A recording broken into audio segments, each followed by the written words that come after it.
Imagine you're a crow. You're just vibing, doing crow things, stealing French fries, judging people from telephone wires, maybe plotting something sinister. Who knows? And then out of nowhere, a gigantic, weird bipedal creature reaches down and removes a piece of plastic that was wrapped around your leg. What do you do with that information? Do you process it? Do you feel something? Do you fly away thinking, that was a close one?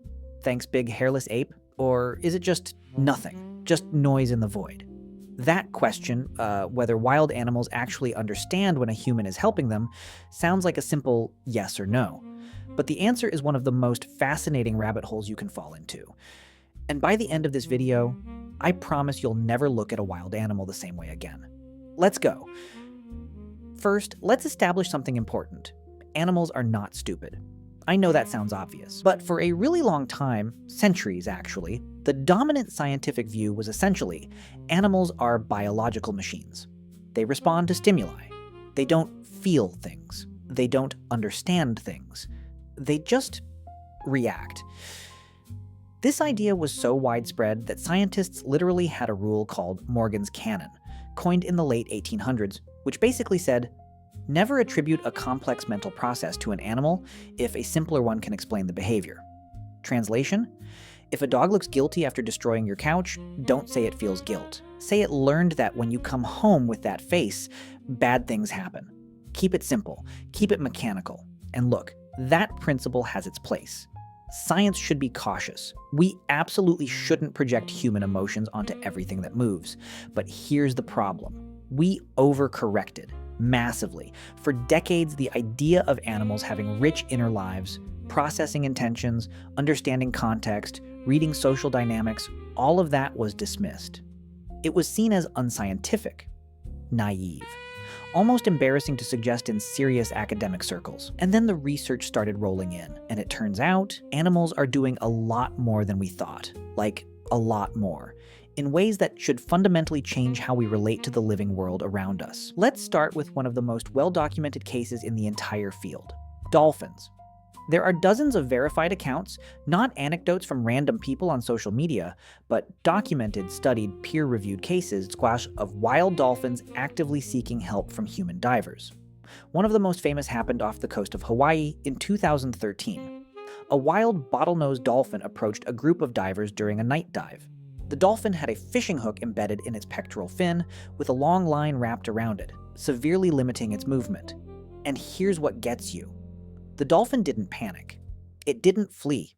It swam directly to one specific diver, Keller Laros, and held still while he worked on removing the hook.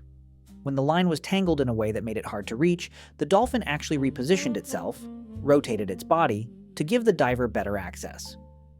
Let that sink in for a second.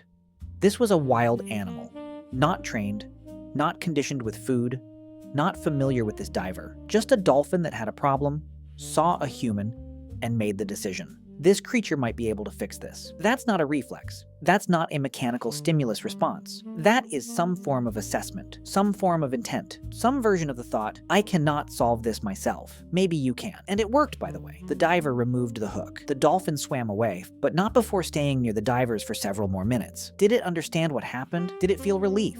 We can't know for certain, but the behavior itself is extraordinary. And this wasn't a one-time anomaly. Reports like this come from all over the world, across species, across decades. Something is happening here that deserves a serious look. Now, let's talk about something even more surprising. Ravens and crows. These birds are terrifyingly intelligent. We're talking about animals that can solve multi-step puzzles, use tools, plan for the future, recognize individual human faces, and, here's the kicker, hold grudges. Not metaphorical grudges. Actual, long-lasting, socially transmitted grudges. Researchers at the University of Washington conducted experiments where they wore specific masks while trapping crows, and then continued walking around campus wearing neutral masks or the trapping mask at different times. The crows didn't just remember the threatening face, they recruited other crows to mob that face. Crows that had never even seen the original trapping event would dive bomb the mask because they'd been told about it. They gossip. Crows literally gossip about you. They build reputational profiles of humans. They share them. They update them over time. But the flip side of this is equally interesting and far less discussed. Crows also remember kindness. People who regularly feed crows report receiving gifts, shiny objects, buttons, small pieces of glass, left precisely where the food is usually placed. The crow isn't just taking, it's reciprocating. It has a social model that includes you, and in that model, you have a relationship that involves mutual exchange. Now apply that to rescue scenarios. If a crow is freed from a trap by a human, is it capable of associating that experience, that specific individual, that specific action, with something net positive? Based on everything we know about corvid cognition, the answer appears to be yes. Not in the reflective, language-mediated way a human processes an experience, but in a deep, encoded, behaviorally real way that absolutely shapes what happens next. Which means when a crow lets you help it, really lets you, stays calm, looks at you, doesn't immediately flee, it might be running a calculation. A rapid, intuitive cost-benefit analysis in a brain the size of a walnut that somehow outperforms most corporate software in terms of social sophistication. Let's pause here and address the skeptic in the room, because it's a fair argument and it deserves respect. Maybe the animal isn't understanding help at all. Maybe it's just exhausted. Maybe it's in so much pain or distress that it can't flee. Maybe it has simply run out of options and the human proximity becomes irrelevant compared to the immediate biological crisis it's experiencing. That's a legitimate scientific concern. It applies to some cases, certainly, but here's where it gets complicated and fascinating. Researchers studying animal cognition have identified something called prosocial behavior, helping behaviors that extend beyond narrow self-interest. And it appears across species in ways that suggest something deeper is going on beneath the surface. Elephants have been observed helping each other out of mud pits, using their trunks to assist fallen companions, and, in remarkable documented cases, approaching humans who appeared injured or vulnerable. There are accounts from rangers in African wildlife reserves of wild elephant herds pausing near an injured human, moving carefully around the person rather than stampeding, and in some cases remaining in the area until the person was found by others. Wild elephants in multiple regions have also been observed covering the bodies of deceased humans with branches and leaves, the same mourning behavior they display for their own dead. That is not a reflex. That is not self-preservation. That is something that looks startlingly like empathy, applied across the species barrier. To creatures they have every evolutionary reason to be wary of. The scientific term is cross-species empathy. It's real, it's studied, and it forces us to radically reconsider the idea that animals are simply responding to stimuli without any deeper emotional processing. But let's get back to the central question, because knowing that animals can feel something and knowing that they understand help specifically, those are two different things, and the distinction matters. Here's a study that tried to draw exactly that line. Researchers in Japan conducted a series of experiments with wild-born capuchin monkeys, small, highly intelligent primates frequently used in cognition research. They designed scenarios where a human would either actively help or actively obstruct a monkey's attempt to reach food.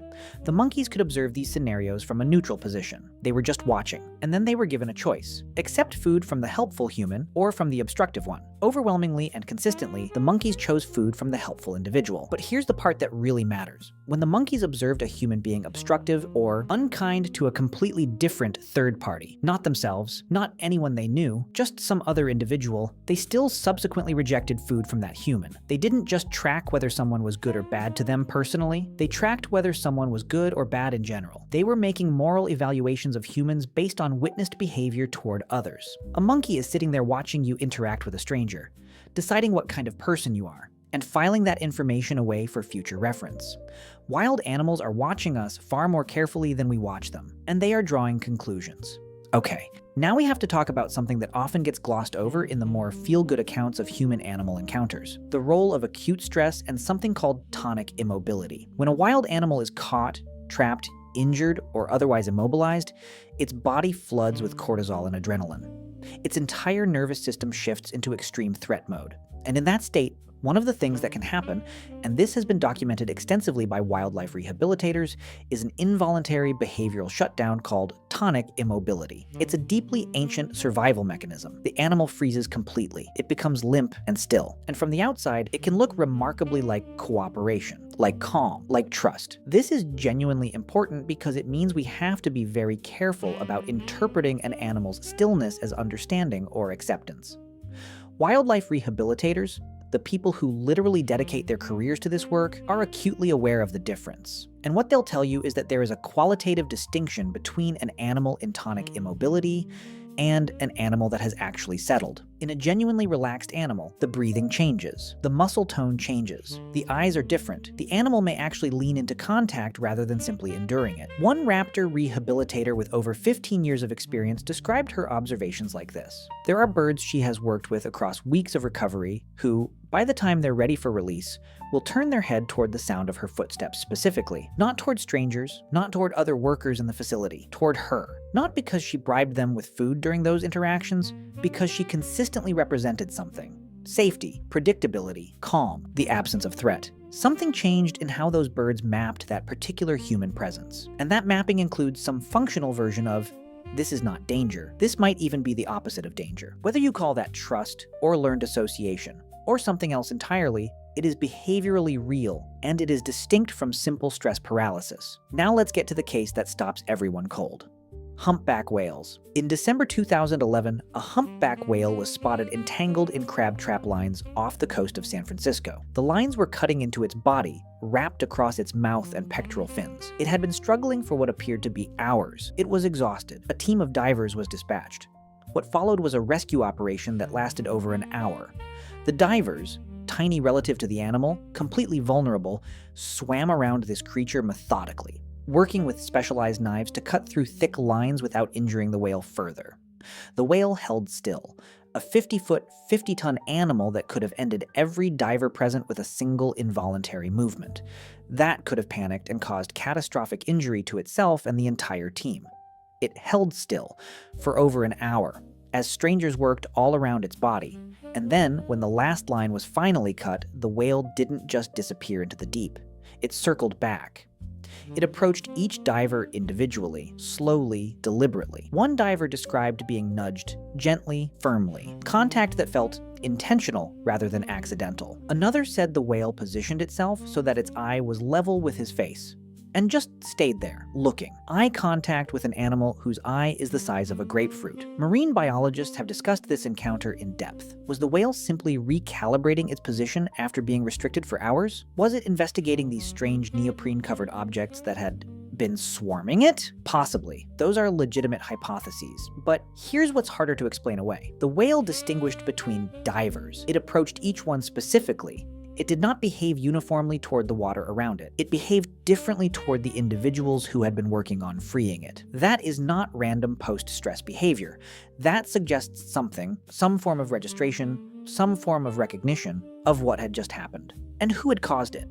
Let's zoom all the way out now and ask the evolutionary question, because it's the one that really ties everything together. Why would wild animals have any capacity to recognize helping behavior from humans? Evolutionarily, it's almost paradoxical. For the vast majority of our shared history, a human approaching a wild animal meant one of a very small number of things, and none of them were good. Predation, trapping, capture. The instinct to flee from humans is ancient and deeply wired. So where does this openness come from? Part of the answer probably lies in how social intelligence works across species as a general cognitive architecture. Animals that live in complex social groups, dolphins, elephants, primates, corvids, wolves, need to read intentions continuously. They need to evaluate whether a group member approaching them is coming to groom them or challenge them. They need to understand hierarchy, alliance, threat, support. They need to build working models of other minds. That cognitive architecture, the machinery that reads behavioral cues and maps them to internal states and future actions,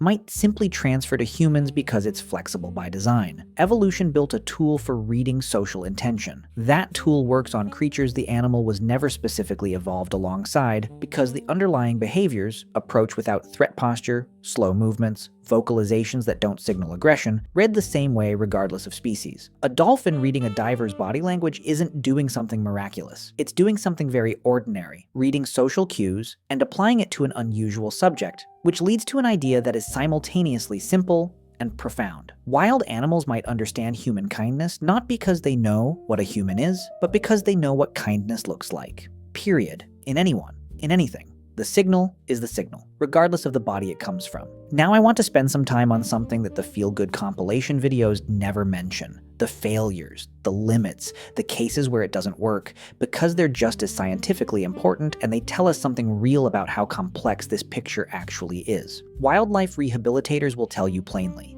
some animals never relax in human care, ever. They remain at maximum threat response from intake to release. They never show any behavioral sign of registering the help being given. They explode out of the carrier on release day without a backward glance, and that is exactly right and good. That is a wild animal doing precisely what it should do. Is that because those animals lack the cognitive architecture to recognize helping intent? Is it because the trauma of capture overwhelmed any capacity for nuanced processing? Is it simply individual variation, the same kind of variation that makes some humans naturally trusting and others naturally guarded? We genuinely do not know, and anyone who tells you they do is oversimplifying. There's also a darker complication that rehabilitators lose sleep over. Some animals become too comfortable.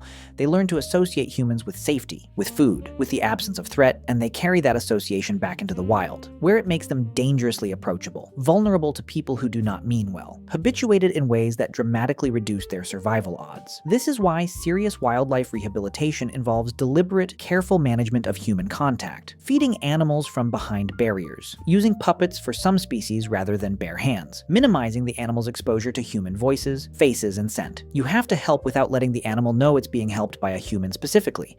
You have to be kind without being recognizably you.